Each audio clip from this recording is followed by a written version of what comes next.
Hi, I'm Ben. I'm with Hillel, and today I'm going to be showing you how to make one of my favorite steak recipes with some mashed potatoes. Alright, what we have is some margarine, which we're going to be putting with our steak and with the mashed potatoes. Some black pepper, olive oil, onion soup mix by Osem, sea salt, garlic, rosemary, steak obviously, and some potatoes. You'll need a crusher, you'll need a pot, and you'll need a pan. Alright, let's get started. First thing we're going to want to do is put some hot water or cold water, doesn't really matter. You're going to want to boil the water in a pot. As soon as the water starts to boil, put in your potatoes. Then in your pan you're going to want to put it also on max. We want the stove to get as hot as possible, the pan to be as hot as possible. That way when you put the steak in, it's not boiling, it's frying it. Alright? Step 2, now we're going to take the steak and very simple, we're going to season it. Don't be shy with the seasoning because 30% of whatever you put on, as soon as it hits the grill, is removed. It's like disappears. Be generous with it. You don't need exact measurements with the salt and the pepper. Just whatever you think. You might want to try to flatten your steak out as much as possible. Usually I buy 1-inch thick steaks. When you mash it down, because the steak is a thick steak, it will take less time to cook it. The pan is steaming hot. We put a little bit of oil. Don't be scared with the oil.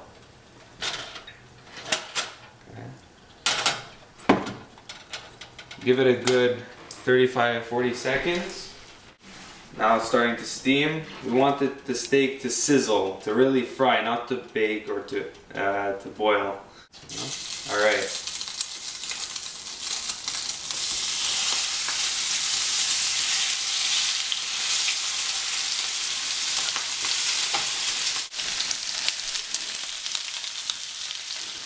You're going to want to leave it 2 to 3 minutes on each side while this is cooking. Put in your rosemary now.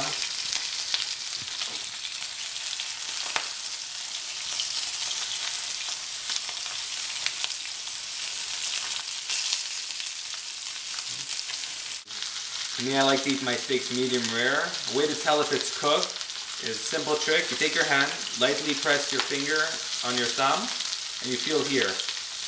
This feeling, the feeling you're going to get on the steak, that's medium rare. Here, that's medium. This finger, that's medium well, and this is well done. You'll feel really firm. Very important to only get it to flip once. That way it locks in the juices and you're not overcooking it. Yeah, looks like it's ready. Boom. It's a nice caramelized, beautifully one-side steak. The rosemary and the garlic will give it a nice, smoky, extra flavor to the steak.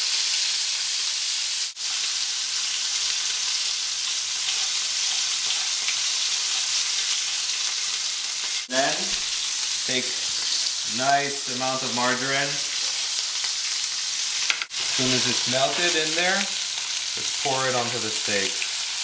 This will give it a delicious extra flavoring it needs. There we go. Now it's important, let the steak sit. Take out the potatoes. To boil the potatoes, usually you'll need about an hour and a half. Okay, just until you feel they're soft, and if you're boiling with the skin, then the skin should really just peel off, like I'm doing now. Alright, next thing you're going to want to do for the potatoes, put them in a bowl, add salt. This time be careful, I would say about a teaspoon. About a teaspoon. This approximation, it's really, the thing about cooking is with salt and pepper, it's all taste. You're going to have to keep tasting it every step of the way. Okay? We're going to put a teaspoon of the onion soup mix. Maybe even less. Remember, you can always add, you can't take out after. Okay? The margarine. Not too much.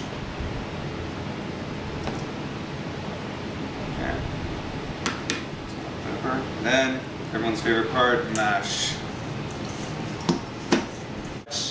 Add a touch of olive oil just to loosen it up a bit. Once you mash it up a bit, garlic. This is how I crush the garlic. You're going to want to puree it. What you do is you take your knife, you smack it down, chop it up a few times.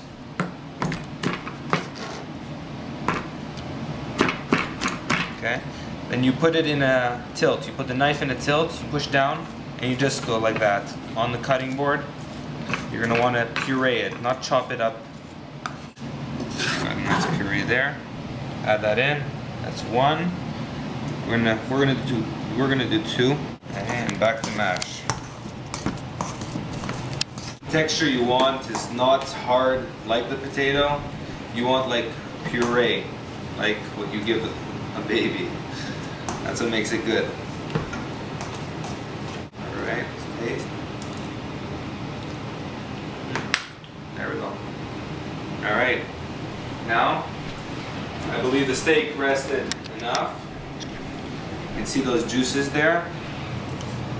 That's what happens when you let it rest. These are the base of the steak. Alright, now you're going to want to cut up the steak. Just for serving purposes. Take your mashed potato, put it on the plate.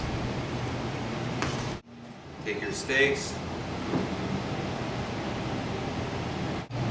Now all the juices that you found in the plate, just pour it all over. Okay, let's just taste it. Delicious and just the way I like it.